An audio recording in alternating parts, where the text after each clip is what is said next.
ওম শান্তি। 13 জুন 2025 প্রাতঃ মুরলি। ওম শান্তি। বাপদাদা মধুবন। আজ মিষ্টি মিষ্টি বাবা বলছেন, মিষ্টি বাচ্চারা, অসীম জগতের এই খেলায় তোমরা হলে আত্মারূপী অ্যাক্টর, পাঠধারী। তোমাদের নিবাস স্থান হলো সুইট সাইলেন্স হোম, যেখানে এখন যেতে হবে। তো বাবা বলছেন, মিষ্টি বাচ্চারা, এই অসীম জগতের যে খেলা চলছে, অর্থাৎ এই 5000 বছরের যে সৃষ্টিচক্র বা নাটক, এইতে তোমরা আত্মারা হলে পাঠধারী, অর্থাৎ অভিনেতা তোমরা সবাই। তো তোমাদের নিবাসস্থান, অর্থাৎ আত্মাদের নিবাসস্থান কোনটা? সুইট সাইলেন্স হোম, অর্থাৎ পরমধাম। আর আত্মাদের ঘর যেটা, তো সেখানে এখন বাবা বলছেন তোমাদের আবার ফিরতে হবে। কারণ আমরা 5000 বছর আগে এই দুনিয়াতে এই বিশ্ব মঞ্চে নেমেছিলাম অ্যাক্টিং করার জন্য। আমরা সমস্ত পাঠধারী আত্মা, প্রত্যেক আত্মার মধ্যে যার যার পাঠ রেকর্ডিং করা রয়েছে। আর আমরা প্রত্যেক আত্মারা যে যার পাঠ করতে নেমেছি এই দুনিয়াতে। তো এখন এই নাটক শেষ হতে চলেছে। এখন আবার আমাদেরকে ঘরে ফিরতে হবে। প্রশ্ন হলো, যারা ড্রামার খেলাকে যথার্থভাবে জানে তাদের মুখ থেকে কোন শব্দটি নির্গত হতে পারে না? উত্তর, যারা ড্রামার খেলাকে জানে তারা এই রকম বলবে না যে এটা এইরকম হতো না, এই রকম হতো, এটা হওয়া উচিত নয়। তোমরা বাচ্চারা জানো যে এই ড্রামার খেলা উকুনের মতন অতি ধীর গতিতে আবর্তিত হতে থাকে। যা কিছু হয় সব ড্রামাতে নির্ধারিত রয়েছে, চিন্তার কোনো ব্যাপার নেই। তো বাবা আজকে আমাদের খুব সুন্দর রহস্য বলছেন যে যারা এই ড্রামার খেলাকে বুঝে যাবে, 5000 বছরের এই খেলাকে বুঝবে, তারা কখনো বলবে না যে এটা এরকম না হলে ভালো হতো, ওই রকম হলে ভালো হতো, এটা কেন হলো, এটা হওয়া উচিত নয়। বাবা বলছেন এই কি কেন প্রশ্ন তোমাদের মধ্যে থাকবেই না। কারণ ড্রামার খেলা অর্থাৎ কি? বাবা বলেছেন এই 5000 বছরের ড্রামা 5000 বছর পর পর হুবহু রিপিট হতে থাকে। যেরকম এই পার্থিব জগতেও কোনো সিনেমা বা নাটক যতবারই ওটা আমরা চালাই না কেন, একই জিনিস রিপিট হতে থাকে। তো এই 5000 বছরের ড্রামাও 5000 বছর পর পর অটোমেটিক রিপিট হতে থাকে। অর্থাৎ আমরা এখন যে যেখানে যেই নামরূপে রয়েছি, বা এখন আমরা যে সময় এই মুরলি সবাই শুনছি, 5000 বছর আগেও এই মুরলি আমরা আজকের দিনে এই সময় এইভাবেই পড়েছি বা শুনেছি। 5000 বছর আগেও এই সময় এই দিনে শুনেছি এই টাইমে, আর 5000 বছর পরেও শুনব ঠিক সেই রকম। তো বাবা বলছেন যেহেতু হুবহু রিপিট, তার মানে কি আমাদের প্রত্যেকের জীবনে যা যা কিছু হচ্ছে পূর্ব নির্ধারিত। আর আমাদের প্রত্যেকের জীবনে সুখ বা দুঃখের যা যা সিন আমরা দৃশ্য ফেস করছি, সেই দৃশ্য পূর্ব নির্ধারিত। আর আমাদের কর্মের অনুযায়ী আমরা যা যা সুখ বা দুঃখ পাচ্ছি, প্রত্যেকেই দুনিয়াতে যে যার কর্ম অনুযায়ী কিন্তু আমরা সেটা পাচ্ছি। বিনা কারণে আমরা কেউ সুখও পাচ্ছি না, বিনা কারণে আমরা কেউ দুঃখও পাচ্ছি না। যে যতটা কর্ম যেইভাবে করে এসেছি, যাকে যতটা দুঃখ দিয়েছি ততটা দুঃখ আমাদের নিতেও হবে। যাকে যতটা আমরা সুখ দিয়েছি ততটা সুখও আমাদের নিতেই হবে। এই ড্রামা পরিবর্তন করা যাবে না। সুখ দুঃখের লেনদেন আমাদের চুক্তি করেই এখন অন্তিম জন্মে ফিরতে হবে। তো বাবা কি বলছেন, এইটা যত তোমরা বাচ্চারা বুঝে যাবে, তখন তোমাদের আর প্রশ্নই থাকবে না কেন হলো, কি হলো। তোমরা বাচ্চারা জানো যে এই ড্রামার খেলা, তো বাবা কি বলছেন, এই ড্রামার খেলাটা উকুনের মতো ধীর গতিতে চলতে থাকে। এই জন্যই 5000 বছর সময় লেগে যায়, সত্যযুগ থেকে কলিযুগ অবধি। তো যা কিছুই হচ্ছে সব কিছু ড্রামাতে নির্ধারণ করাই রয়েছে। অর্থাৎ প্রত্যেকটা দৃশ্য আগে থেকেই গড়ে রাখা হয়েছে। আমাদের সামনে সুখ বা দুঃখের আকারে, দুঃখের রূপে যা কিছু সামনে আসছে, যে কোনো পরিস্থিতি ভালো বা মন্দ, প্রত্যেকটা দৃশ্য কিন্তু আগে থেকে গড়ে রাখাই রয়েছে। তো সেটাই আমাদের সামনে উপস্থিত হচ্ছে সেকেন্ড বাই সেকেন্ড, এইটা বুঝতে হবে।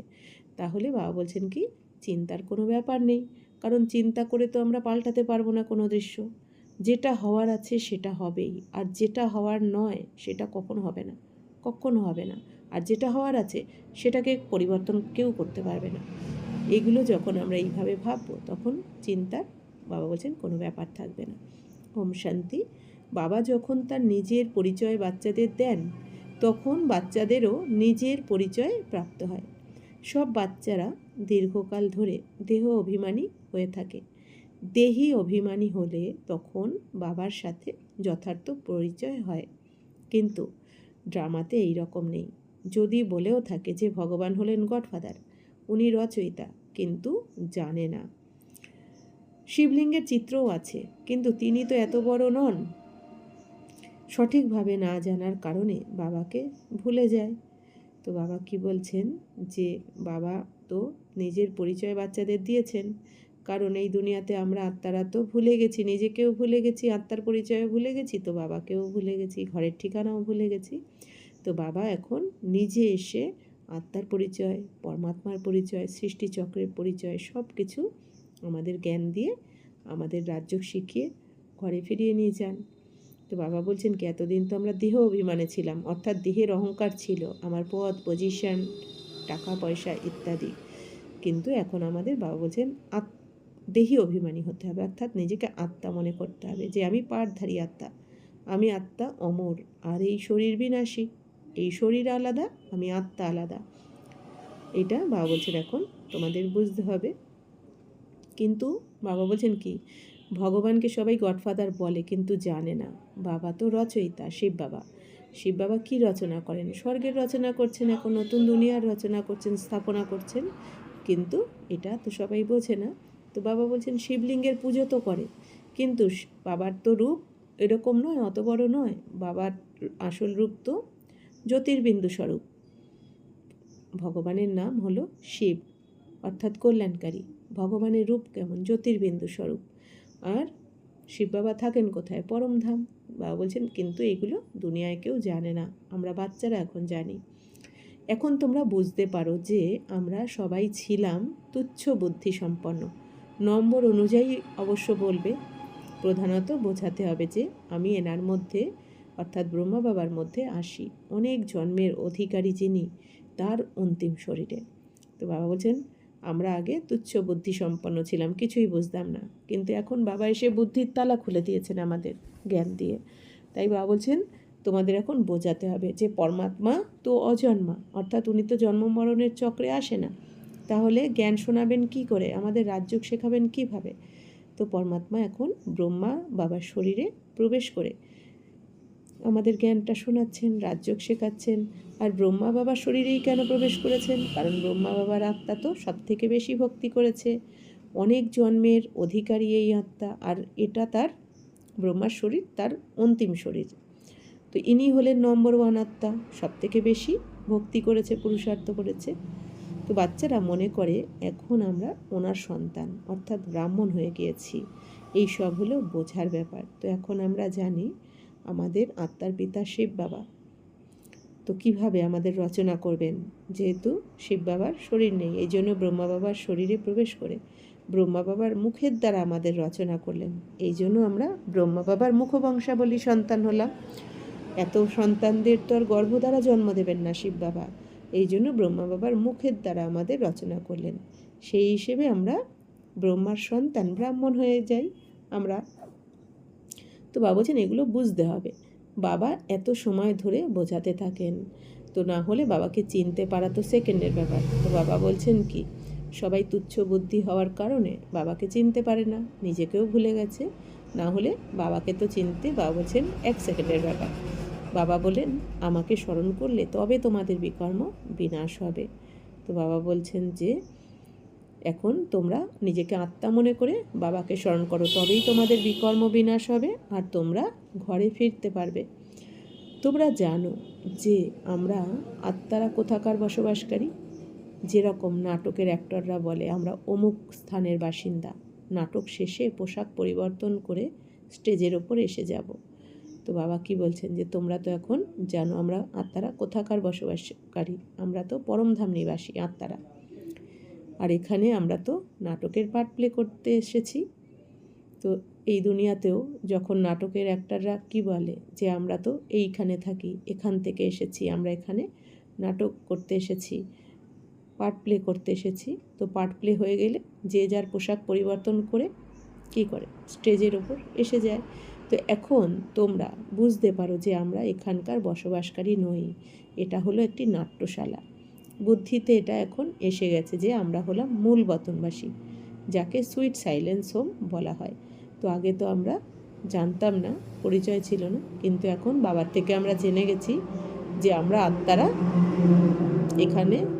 এখানকার বসবাসকারী নই। আমাদের আত্মার ঘর হলো কি নিরাকারী ধাম বা পরম ধাম, আর এই দুনিয়া হচ্ছে একটা নাট্যশালা।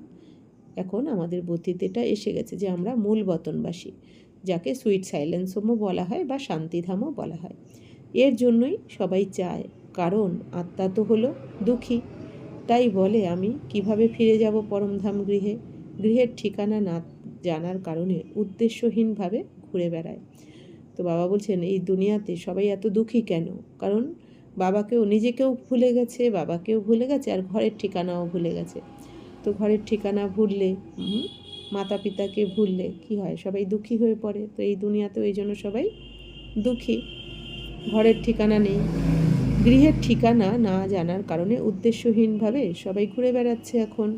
তো তোমরা এখন উদ্দেশ্যহীনভাবে ঘোরার থেকে মুক্ত, অর্থাৎ সবাই যেহেতু ঘরের ঠিকানা ভুলে গেছে, বাবাকে ভুলে গেছে, এই জন্য একবার এই মন্দির ওই মন্দির যে যেখানে বলছে ধাক্কা খেয়ে বেড়াচ্ছে উদ্দেশ্যহীনভাবে, অথচ খুঁজে পাচ্ছে না। তো বাবা কি বলছেন এখন?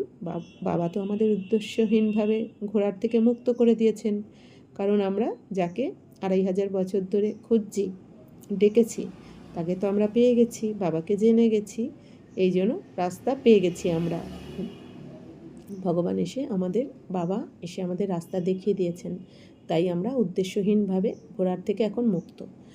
বাচ্চারা জানতে পেরে গেছে এখন তোমাদের সত্যি গৃহে ফিরে যেতে হবে।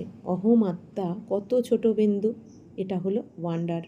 তো বাবা বলছেন কি, যে এখন আমরা জানি যে আমাদের নিজের গৃহে ঘরে আত্মার ঘরে ফিরতে হবে এখন, কারণ এখানে তো আমরা নাটক করতে এসেছিলাম। এটা আমাদের এখন আমরা এরকমও ভাবতে পারি যে অফিস, যেমন কেউ অফিসে যায় কাজ করতে বা যে যার চাকরিস্থলে, তখন তারা কি ওই অফিসটাকে কি নিজের ঘর মনে করে? তারা জানে এখানে আমি কাজ করতে এসেছি, সেবা করতে এসেছি, তো কাজ হয়ে গেলে আমাকে নিজের ঘরে ফিরতে হবে। ঠিক সেরকম আমরাও নিজের ঘর কি আত্মার নিজের ঘর পরমধাম শান্তিধাম, এটা আমাদের অফিস মনে করতে হবে, যেখানে আমরা এসেছিলাম সেবা করতে, কাজ করতে। তো আমাদের কর্ম এখন শেষ, এবার নিজের ঘরে ফিরব। তো বাবা বলছেন আত্মা তো কত ছোট বিন্দু, আত্মা পয়েন্ট অফ লাইট জ্যোতির্বিন্দু স্বরূপ, অথচ এই ছোট্ট আত্মার মধ্যেই 5000 বছরের পাঠ রেকর্ডিং করা রয়েছে।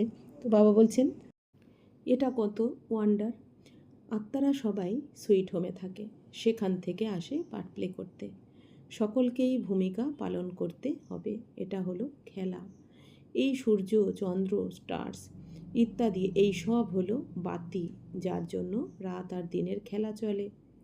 তো বাবা বলছেন কি, আত্মারা তো সবাই সুইট হোম অর্থাৎ শান্তিধামে থাকে, সেখান থেকে আমরা আত্মারা এখানে এসেছি এই দুনিয়াতে পার্ট প্লে করতে, এই নাট্য মঞ্চে আমরা পার্ট প্লে করতে এসেছি। তো বাবা বলছেন এখানে প্রত্যেক আত্মাকেই ভূমিকা পালন করতে আসতে হবে। তো এটা একটা খেলা, সুখ দুঃখের খেলা। আর এখানে সূর্য, চন্দ্র, এই স্টার্স তারারা সবাই বাতির কাজ করছে, আলোর কাজ করছে, কারণ এখানে রাত দিনের খেলা চলছে। তো শিব বাবা কী বলছেন, যেমন এই দুনিয়াতেও নাট্যমঞ্চে যখন নাটক চলে তখন কি হয়, আলো দেওয়া হয়, আলো দেখানো হয়, নাটকে আলো লাগানো হয়। তো তেমনি এই বিশ্বটাও একটা নাট্যমঞ্চ, আর এই নাট্যমঞ্চে আলোর কাজ, দিনের বেলা আলোর কাজ করছে সূর্য, রাত্রিবেলা আলোর কাজ করছে চাঁদ আর তারা। তো বাবা বলছেন কি এটা তো একটা খেলা। কেউ বলে সূর্য দেবতায় নম, চন্দ্র দেবতায় নম, কিন্তু বাস্তবে এই দেবতাদের অস্তিত্ব নেই। তো বাবা বলছেন এই দুনিয়াতে সবাই সূর্যকে, চন্দ্রকে দেবতা মনে করে নিয়েছে, কিন্তু সূর্য, চন্দ্র তো এখানে এই নাটকে আলোর কাজ করছে দিনে আর রাতে। তো বাবা বলছেন বাকি এরা কোনো দেবতা নয়। তো এই খেলাটা বাবা বলছেন কারোর জানা নেই। তো বাস্তবে এই সব হলো সমগ্র বিশ্ব নাটকের জন্য বাতি সমূহ। আমরা সুইট সাইলেন্স হোমের বসবাসকারী, এখানে আমরা ভূমিকা পালন করছি। তো বাবা বলছেন যে এই সব কিছু বাতির কাজ করছে, আলোর কাজ করছে চাঁদ সূর্য, বাকি দেবতা কোনো কিছু নয়। আর আমরা সুইট সাইলেন্স হোম থেকে এখানে এসেছি ভূমিকা পালন করতে আত্মারা। তো এটা একটা রোল, আমরা সবাই রোল প্লে করছি, কিন্তু এটাকে রিয়েল ভেবে নিয়েছে সবাই। ভগবান তো অবশ্যই শিবই হবেন, যিনি আত্মাদের প্রতি বলেন। কৃষ্ণ তো হলো দেহধারী, সে আত্মাদের প্রতি বলবে কিভাবে? তোমাদের কোনো দেহধারী জ্ঞান শোনায় না। তো বাবা বলছেন যে ভগবান তো হলেন শিব, এই জন্যই তো বলা হয় যে ব্রহ্মা দেবতায় নম, বিষ্ণু দেবতায় নম, শঙ্কর দেবতায় নম। কিন্তু শিবের বেলায় কিন্তু শিব দেবতায় নম বলে না, কি বলা হয়? শিব পরমাত্মায় নম। তো বাবা বলছেন যে শিব বাবা তো আত্মা, এই জন্য উনিও আত্মাদের প্রতি কথা বলেন, আত্মাদের সাথে কথা বলেন, আত্মার পিতা এসে। আর কৃষ্ণ তো দেহধারী, তো সে আত্মাদের প্রতি কী করে বলবে যে হে আত্মারূপী বাচ্চারা? কারণ কৃষ্ণ তো দেহতে এসেছে। আর গীতাতে লেখাও রয়েছে আমি অজন্মা, আমি পরকায়া প্রবেশ করে আসি। তো এখানে কৃষ্ণ তো দেখানো হয়েছে জন্ম মৃত্যু হয়েছে, দেহতে দেখানো হয়েছে। তো অজন্মা তো শিব, যিনি জন্ম মৃত্যুর চক্রে আসে না। তো বাবা বলছেন তোমাদের কোনো দেহধারী জ্ঞান শোনায় না। তো আমাদের জ্ঞান শোনাচ্ছেন নিরাকার শিব। বাবার তো দেহ নেই, আর সকলের দেহ আছে। যার পূজা করা হয় তাকে স্মরণ করা তো সহজ। ব্রহ্মা বিষ্ণু শঙ্করকে বলা হয় দেবতা, শিবকে ভগবান বলা হয়। উচ্চতমের চেয়েও উচ্চ ভগবান, ওনার দেহ নেই। তো বাবা কি বলছেন? উচ্চতমের চেয়ে উচ্চ হলেন স্বয়ং ভগবান শিব, যার উপরে আর কেউ নেই। কৃষ্ণের তো গুরুও দেখানো হয়েছে, কৃষ্ণের গুরু সন্দীপনী। তো বাবা বলছেন কি, কিন্তু শিবের ওপরে তো আর কেউ নেই। শিব বাবার না গুরু আছে না মাতা পিতা আছে, তো ওনার দেহ নেই। তোমরা এটাও জানো, যখন আত্মারা মূলবতনে ছিল তো তোমাদের কি দেহ ছিল? না, তোমরা আত্মারা ছিলে। তো বাবা বলছেন মূলবতনে আমরা আত্মারা থাকি, মূলবতনে শরীর থাকতে পারে না। শরীর থাকে এই মনুষ্য লোকে, আর মূলবতনে থাকে শুধু আত্মারা। এই বাবাও হলেন আত্মা, শুধুমাত্র তিনি হলেন পরম, এনার পাঠ গাওয়া হয়ে থাকে। তো শিব বাবা বলছেন আমরা আত্মারা যেমন আত্মা, তো আত্মার পিতাও আত্মাই হয়, কিন্তু শিব বাবাকে পরমাত্মা বলা হয়, অর্থাৎ শ্রেষ্ঠ, যিনি জ্ঞান গুণ শক্তিতে শ্রেষ্ঠ। কারণ আমরা আত্মারা কর্ম করতে করতে আমাদের আত্মার মধ্যে জ্ঞান গুণ শক্তি ক্ষয় হতে থাকে, কিন্তু শিব বাবা যেহেতু অজন্মা, জন্ম মৃত্যুর চক্রে আসেন না, এই জন্য শিব বাবার জ্ঞান গুণ শক্তি কমে না, কখনো ক্ষয় হয় না, অপরিবর্তনীয় থাকে। তাই শিব বাবা হলেন পরম, সবার থেকে শ্রেষ্ঠ। পাঠ করে গিয়েছিলেন বলেই তো পূজা হয়ে থাকে। তো এই সময় সঙ্গমে এসে শিব বাবা বাচ্চাদেরকে উঁচুর থেকে উঁচুতে তুলে দেন, নিজের সমান তৈরি করেন, দেবী দেবতার যোগ্য বানিয়ে স্বর্গে পাঠিয়ে দেন। এই জন্য আমরা দাপুরে এসে শিব বাবার পুজো করি প্রথমে। কিন্তু একজন মানুষও নেই যার এটা জানা আছে 5000 বছর পূর্বেও পরমপিতা পরমাত্মা রচয়িতা এসেছিলেন, তিনিই হলেন হেভেনলি গডফাদার। কিন্তু বাবা কি বলছেন যে এই দুনিয়াতে শিব বাবার পুজো তো করে, কিন্তু এটা জানা নেই যে 5000 বছর আগেও শিব বাবা পরমপিতা পরমাত্মা রচয়িতা এসেছিলেন, তিনিই হলেন স্বর্গীয় পিতা। এইটা কেউ জানে না। জ্ঞান তো অনেক প্রকারের আছে, কিন্তু জ্ঞানের সাগর ভগবানকেই বলা হয়। এখন তিনি এই সমস্ত বোঝান, বিনাশ অবশ্যই হবে, পূর্বেও বিনাশ হয়েছিল। কিভাবে হয়েছিল এটা কারোর জানা নেই। তো বাবা বলছেন যে জ্ঞান তো অনেক ধরনের আছে, এই দুনিয়াতে ভক্তিমার্গেও অনেক ধরনের জ্ঞান শোনানো হয়, কিন্তু জ্ঞানের সাগর সবাইকে বলা যায় না, কৃষ্ণকেও জ্ঞানের সাগর বলা হয় না। জ্ঞানের সাগর তো শিব বাবাকেই বলা হয়, ভগবানকে বলা হয়। তো বাবা এখন আমাদের সব কিছু কী বোঝাচ্ছেন যে বিনাশ তো অবশ্যই হবে, এটাই হচ্ছে মহাভারতের যুদ্ধ, বাকি দাপুরে কোনো মহাভারতের যুদ্ধ হয়নি। তো বাবা বলছেন 5000 বছর পূর্বেও বিনাশ হয়েছিল, এখনও সেই হুবহু একই রকমভাবে হবে। তো এই ড্রামা কি বলেছেন বাবা, নাথিং নিউ। যাই কিছু দেখবে, যে কোনো পরিস্থিতি হোক, যেভাবেই বিনাশ হোক না কেন, নাথিং নিউ। আমরা এই বিনাশকেই প্রথমবার দেখব না, এর আগেও অনেকবার দেখেছি, আমরা অসংখ্যবার দেখেছি, এখন আর একবার দেখব, অর্থাৎ এখন আর একবার রিপিট হবে ঘটনাটা পুনরায়, বাকি নতুন কিছুই নয়। তো শাস্ত্রে তো বিনাশের বিষয়ে কি সমস্ত কথা লিখে দিয়েছে। পাণ্ডব আর কৌরবের যুদ্ধ কিভাবে হতে পারে? এখন তোমরা হলে এই সঙ্গম যুগের ব্রাহ্মণ, ব্রাহ্মণদের তো কোনো লড়াই নেই। বাবা বলেন তোমরা হলে আমার বাচ্চা, নন ভায়োলেন্স, ডবল অহিংসক। এখন তোমরা নির্বিকারী হচ্ছ। তো বাবা বলছেন যে এই দুনিয়াতে তো পাণ্ডব আর কৌরবদের যুদ্ধ বলে দিয়েছে, কিন্তু বাবা বলছেন পাণ্ডব আর কৌরবদের যুদ্ধ কীভাবে হতে পারে। পাণ্ডব মানে কি, যারা বাবার শ্রীমতে চলে, আর কৌরব মানে হচ্ছে যারা বিপরীত বুদ্ধি, বাবার শ্রীমতে চলে না। আর পাণ্ডব মানে প্রীত বুদ্ধি, যারা বাবার শ্রীমতে চলে। তো পাণ্ডব হচ্ছি আমরা, যারা শিব বাবার শ্রীমতে চলছি এখন।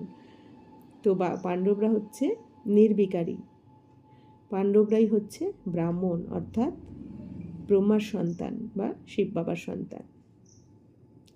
তো এখন তোমরা হলে এই সঙ্গম যুগের, তো আমরা সঙ্গম যুগের এখন ব্রাহ্মণ, যেহেতু ব্রহ্মা বাবার মুখবংশাবলী। তো ব্রাহ্মণদের কোনো লড়াই নেই, বাবা বলছেন। বাবা বলেন তোমরা তো বাবার বাচ্চা, অর্থাৎ আমরা এখন শিব বাবার সন্তান। আর নন ভায়োলেন্স, অর্থাৎ বাবা তো আমাদের কোনো অস্ত্রশস্ত্র দেননি যুদ্ধ করার জন্য। বাবা আমাদের জ্ঞানগুণ শক্তি দিয়েছেন, সেগুলো আমাদের মায়ার সাথে যুদ্ধ করার জন্য। অর্থাৎ আমাদের মধ্যে যে অবগুণ রয়েছে, রাবণ রয়েছে, সেই অবগুণকে নষ্ট করার জন্য বাবা জ্ঞানগুণ শক্তি দিয়েছেন, জ্ঞানের অস্ত্রশস্ত্র দিয়েছেন। বাকি কোনো স্থূল অস্ত্রশস্ত্র বাবা কিন্তু আমাদের দেন না। তো আমরা হচ্ছি ডবল অহিংসক এখন। ডবল অহিংসক মানে কি, এক হচ্ছে যাদের মধ্যে কামকাটারির হিংসা থাকে না, আর একটা হচ্ছে কোনো রকম ভায়োলেন্স থাকে না, অর্থাৎ লড়াই ঝগড়া এই ধরনের হিংসা যাদের মধ্যে থাকে না। এই জন্য আমরা হচ্ছি এখন ডবল অহিংসক। 84 জন্মের চক্র তোমাদের বুদ্ধিতে আছে, এখন নাটক সম্পূর্ণ হতে চলেছে, অল্প সময়ই বাকি আছে। তো বাবা বলছেন এখন 84 জন্মের চক্র, যেটা তোমরা এই দুনিয়াতে করতে এসেছিলে, নাটকে 5000 বছরের মধ্যে আমরা তো 84 বার জন্ম নিই। সত্যযুগে 8 বার, তেতাতে 12 বার, দাপরে 21 বার, কলিযুগে 42 বার, আর সঙ্গম যুগের আমাদের একটা অলৌকিক জন্ম বা ঈশ্বরীয় জন্ম। তো এই 84 জন্ম চক্র আমাদের এখন কমপ্লিট হয়ে গেছে, এটা আমাদের এখন অন্তিম জন্ম, এটা আমরা এখন জেনে গেছি। তো এই নাটক এখন সম্পূর্ণ হবে। তো 84 জন্ম নেওয়ার জন্য আমরা এখানে আসি, তো এটা সম্পূর্ণ, এবার তো ঘরে ফিরবো আত্মারা। তো বাবা বলছেন কি আর অল্প সময়ই বাকি আছে। তোমরা জানো যে এখন এরকম সময় আসতে চলেছে যে বিত্তশালীদেরও চাল ডাল আটা ময়দা মিলবে না, জল মিলবে না। একে বলা হয় দুঃখের পাহাড়, বিনা দোষে মেরে দেওয়া। এত সব শেষ হয়ে যাবে। তো বাবা বারবার আমাদের সাবধান করেন যে বাচ্চারা তোমরা বাবার শ্রীমতে চলো, কারণ এখন যে সময় আসতে চলেছে ওই সময়কে, ওই দৃশ্যকে দেখা মাসির বাড়ি যাওয়া কথা নয়। তো বাবা বলছেন এখানে যে বিত্তশালী, যাদের অনেক টাকা পয়সা, তারাও কিন্তু চাল ডাল আটা ময়দা পাবে না, জল পাবে না। বাবা বলেছেন 50-60 হাজার টাকা দিয়ে একটা হীরের আংটি দিয়েও তোমরা এক গ্লাস জল পাবে না। এই দিনও আসছে। তো একে কী বলা হয়, দুঃখের পাহাড় বলা হয়। দুঃখের পাহাড় নেমে পড়বে এক একজনের মাথায়, কিন্তু এখন তো কেউ বুঝতে পারছে না। বাবা এত সবাইকে জাগাচ্ছেন, আমরাও এত বাবার সাথে জাগানোর চেষ্টা করছি যে বাবা শ্রীমতে চলো। তো বাবা বলছেন কি, মনে হয় যেন বিনা দোষে সবাইকে মেরে দেওয়া হবে, তো সব কিছু শেষ হয়ে যাবে। কেউ ভুল করলে তার দণ্ড প্রাপ্তি ঘটে। এরা সব কি ভুল করেছে, শুধু একটাই ভুল করেছে, যে বাবাকে ভুলে গেছে। তোমরা যে বাবার থেকে রাজত্ব নিচ্ছ। তো বাবা বলছেন কেন এত দণ্ড ভোগ করবে সবাই, কারণ তারা ভগবানকে ভুলে গেছে, বাবাকে ভুলে গেছে। তো বাবা বলছেন যে সব থেকে উঁচুর থেকে উঁচু নিজের বাবাকেই ভুলে গেছে সবাই, আর অনেক গ্লানিও করেছে, যার জন্য শাস্তি সবাইকে পেতে হবে। তো বাবা বলছেন কি, আর আমরা বাচ্চারা তো বাবাকে চিনে নিয়েছি, বাবার থেকে আমরা রাজত্ব নিচ্ছি, বাবার কাছে পড়াশোনা করে আমরা রাজত্ব নিচ্ছি এখন, স্বর্গ রাজত্ব। এছাড়া মানুষ মনে করে এই বুঝি মরলাম, আর মানুষ কি মনে করছে যে এই বুঝি মরলাম। এখন মহাভারতের যুদ্ধ কিছু মাত্র শুরু হলে তো মরে যাবে, তোমরা তো বিজয়ী, তাই না? তো তোমরা ট্রান্সফার হয়ে অমরলোকে যাও এই অধ্যয়নের শক্তির দ্বারা। অধ্যয়নকে সোর্স অফ ইনকাম বলা হয়। তো বাবা বলছেন কি, তো এখন মহাভারতের যুদ্ধ যেই শুরু হবে, শুরু হলেই সব মৃত্যুর খেলা শুরু হয়ে যাবে, মৃত্যু মিছিল শুরু হয়ে যাবে। তো বাবা বলছেন কিন্তু তোমরা তো বিজয়ী, কারণ আমরা বাবার কাছে রাজযোগ শিখে নতুন দুনিয়াতে চলে যাচ্ছি, আমরা ট্রান্সফার হয়ে যাচ্ছি এখান থেকে নতুন দুনিয়াতে, অমরলোকে, অর্থাৎ যেখানে আত্মারা স্বইচ্ছায় শরীর ছাড়বে, এই জন্য অমরলোক। তো বাবা বলছেন কি, আমরা অমরলোকে কিসের আধারে যাচ্ছি, এই পড়াশোনার দ্বারা। বাবার কাছে যে রাজযোগ শিখছি, তো এই অধ্যয়ন করছি, পড়াশোনা করছি, এর শক্তির দ্বারা আমরা অমরলোকে চলে যাচ্ছি, স্বর্গে চলে যাচ্ছি। তাই একে, এই অধ্যয়নকে, এই পড়াশোনাকে কী বলা হয়? Source of income. তাই এই পড়াশোনা তো এখন অনেক মনোযোগ সহকারে করা উচিত, কারণ এই সময়টা অনেক ভ্যালুয়েবল। এখানে সঙ্গমের এক একটা সেকেন্ড অনেক মূল্যবান। তো বাবা এসেছেন, এখন শুধুমাত্র বাবাকে স্মরণ করলে পাপ খণ্ডন হয়ে যাবে। তো বাবা কি বলেন? এখন নিজেকে আত্মা মনে করে বাবাকে স্মরণ করো, তাহলে তোমার 84 জন্মই সফল হয়ে যাবে। শুধু 21 জন্ম নয়, 84 জন্মই আমরা এখানে 84 জন্মের ভাগ্য বানাতে পারি সঙ্গমে। জন্ম জন্মান্তর মাথার ওপর বোঝা আছে, যে এটাও তোমরা জানো। তোমরা কখনো খুব বেশি দুঃখী হবে না। কিছু সুখও আছে আটাতে নুনের অস্তিত্বের মতো, যাকে কাক বিষ্ঠার সমান সুখ বলা হয়। তো বাবা বলছেন কি? বাবা বলছেন যে আমাদের মাথার উপর তো 63 জন্মের পাপের বোঝা রয়েছে, তাই একমাত্র বাবার স্মরণেই এই পাপের বোঝাকে আমরা নামাতে পারবো, পাপ ভস্য করতে পারবো। তাই বাবা বলছেন তোমরা কখনো খুব বেশি দুঃখী হবে না। কিন্তু বাবা বলছেন এখানে সুখও আছে, কিন্তু সেটা আটাতে নুনের মতো। অনেকটা আটাতে যেটুকানি নুন দেওয়া হয়, সেইটুকানি এখানে সুখও রয়েছে, বাবা বলছে। তো ড্রামাতে সকলের পাঠ আছে, কত বিশাল বুদ্ধি আর খুশি থাকা উচিত। তো ওপর থেকে নিয়ে সমগ্র জ্ঞান বুদ্ধিতে আছে। তো বাবা বলছেন যে এই ড্রামাতে সকলের পাঠ নির্ধারিত, তো অনেক বিশাল বুদ্ধির দ্বারা বোঝা উচিত এই জ্ঞানকে আমাদের। কারণ বাবা বলছেন কি, ওপর থেকে নিয়ে, অর্থাৎ সত্যযুগ থেকে কলিযুগ অবধি 5000 বছরের জ্ঞান এখন আমাদের বুদ্ধিতে রয়েছে। তো বাবা বলছেন যে ব্রাহ্মণই জ্ঞান ধারণ করতে পারে না, শূদ্রদের মধ্যে না দেবতাদের মধ্যেই জ্ঞান আছে। এখন যার বোঝার সেই বুঝবে, যে বুঝবে না তার মরণ পদও কম হয়ে যাবে। তো বাবা বলছেন কি, এই জ্ঞান তো ব্রাহ্মণদেরই থাকে, শূদ্রদেরও থাকে না, দেবতাদেরও থাকে না। কারণ যখনই আমরা দেবতা হয়ে যাব সত্যযুগে, তখন কিন্তু এই জ্ঞান ভুলে যাব আমরা। তো ব্রাহ্মণরাই কিন্তু ত্রিকালদর্শী হয়, অর্থাৎ ব্রাহ্মণরাই আদি মধ্যান্তের জ্ঞান জানতে পারে, না শূদ্ররা জানতে পারে, না দেবতা। তো বাবা বলছেন কি, এই জ্ঞান যে যত ভালো বুঝবে সে তত পদ উঁচু পাবে, আর যে কম বুঝবে বা বুঝবে না তাদের পদ কম হয়ে যাবে স্বর্গে। अच्छा, मीठे मीठे सिकिलदे बच्चों प्रति माता पिता बाप दादा का याद प्यार और गुड मॉर्निंग। रूहानी बाप की रूहानी बच्चों को नमस्ते। हम रूहानी बच्चों की रूहानी बाप दादा को पदम गुना नमस्ते नमस्ते नमस्ते। थैंक यू बाबा, शुक्रिया। ধারণার জন্য মুখ্য সার, বাবা আমাদেরকে এই রকম নতুন বিশ্বের রাজত্ব দিচ্ছেন, যা কেউই কেড়ে নিতে পারবে না। এই খুশিতে কাঁধ নাচাতে হবে। তো বাবা কি বলছেন, যে এখন আমাদের অনেক খুশি থাকা উচিত, যে স্বয়ং ভগবান এসে যে রাজত্ব দিচ্ছেন, এইটা তো কেড়ে নেওয়ার শক্তি কারোর নেই। বিজয়মালার দানা হওয়ার জন্য বেঁচে থেকেও এই পুরানো দুনিয়ার কাছে মৃতবৎ হয়ে থাকতে হবে। বাবার স্মরণে বিকর্ম বিনাশ করতে হবে। তো বাবা বলছেন তোমরা যদি বিজয়মালার দানা হতে চাও, অর্থাৎ স্বর্গতে, তাহলে তোমাদের এই শরীরে বেঁচে থেকেও মরার মতন, অর্থাৎ কি, এই দুনিয়াতে কেউ মারা গেলে কি বলে, ভগবানের হয়ে গেছে। তো আমরা তো এই শরীরে বেঁচে থেকে এখনই ভগবানের হয়ে গেছি, বাবার হয়ে গেছি। এই জন্য যেন মৃতবৎ হয়ে থাকতে হবে মন বুদ্ধির দ্বারা। অর্থাৎ কেউ শরীর ছেড়ে দিলে কি হয়, তাদের তো কোনো কিছুর প্রতি মোহমায়া থাকে না, সব ভুলে যায়।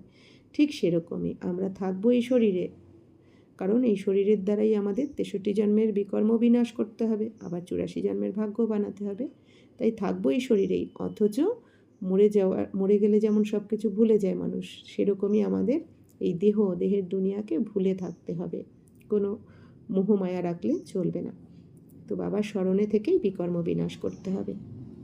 বরদান, নিজের পাওয়ারফুল স্টেজের দ্বারা সকলের শুভ কামনাগুলিকে পূর্ণকারী মহাদানী ভব। শেষের দিকে আগত আত্মারা অল্পতেই রাজি হয়ে যাবে, কেননা তাদেরই পার্টি হলো কণা দানা নেওয়ার। বাবা বলছেন কি, যত শেষের দিকে আত্মারা আসবে তারা একটুতেই খুশি হয়ে যাবে তারা, কেননা তাদের পাঠ হলো কি কণা দানা নেওয়ার। কেন কি, অল্প অল্পই তারা নেবে, তারা এই জ্ঞান বোঝার, পড়ার, ধারণ করার, যোগ করার, স্মরণ করার সময়ই পাবে না। তাই বলছে তারা এসে কমই ভাগ্য বানাবে। তো এই রকম আত্মাদেরকে তাদের ভাবনার ফল প্রাপ্ত হোক, কেউ যেন বঞ্চিত না থেকে যায়। এর জন্য এখন থেকে নিজের মধ্যে সকল শক্তি জমা করো। তো বাবা বলছেন তোমরা এখন বাবার থেকে সমস্ত শক্তি জমা করো, যাতে লাস্টে কেউ এসে ফিরে না যায়, যে যেইটুখানি সুখ শান্তি যেরকম পেতে চায় যাতে আমরা সবাইকে ভরপুর করে দিতে পারি। যখন তোমরা নিজেদের সম্পূর্ণ পাওয়ারফুল মহাদানী স্টেজের ওপর স্থিত হবে, তখন যে কোনো আত্মাকে নিজের সহযোগের দ্বারা মহাদান দেওয়ার কর্তব্যের আধারের দ্বারা শুভ ভাবনার সুইচ অন করতেই দৃষ্টি দিয়ে ভরপুর করে দেবে। তো বাবা বলছেন আমরা যখন আত্মারা পুরুষার্থ করে বাবার স্মরণে থেকে সম্পূর্ণ পাওয়ারফুল হয়ে যাব, মহাদানীর স্টেজে আমরা স্থিত হয়ে যাব, তখন অন্তিমে যে কোনো আত্মারাই আসবে না কেন, দুঃখী আত্মারা তারা আসবে, তো আমরা আমাদের সহযোগের দ্বারা তাদেরকে আমরা শুভ ভাবনার দ্বারা সহযোগের দ্বারা তাদেরকে দৃষ্টি দিয়ে ভরপুর করে দেব, তারা সুখ শান্তির অনুভব করে চলে যাবে সবাই। স্লোগান: সদা ঈশ্বরীয় মর্যাদার উপরে চলতে থাকো, তাহলে মর্যাদা পুরুষোত্তম হয়ে যাবে। তো বাবা বলছেন কি, যদি আমরা এখন সঙ্গমে ঈশ্বরীয় মর্যাদার উপরে চলতে থাকি, অর্থাৎ বাবার শ্রীমতে লক্ষণগণ্ডির মধ্যে থাকি, তাহলে আমরা মর্যাদা পুরুষোত্তম হয়ে যাব। অর্থাৎ বাবা বলছেন কি তোমরাও সম্মানীয় হয়ে যাবে যদি বাবাকে সম্মান দাও, যদি লক্ষণগণ্ডির বাইরে পা না রাখো, অর্থাৎ 100% বাবার শ্রীমতে চলো, তাহলে তোমাদেরও মর্যাদা দেওয়া হবে, সম্মান দেওয়া হবে, তোমরা মর্যাদা পুরুষোত্তম হয়ে যাবে। ওম শান্তি।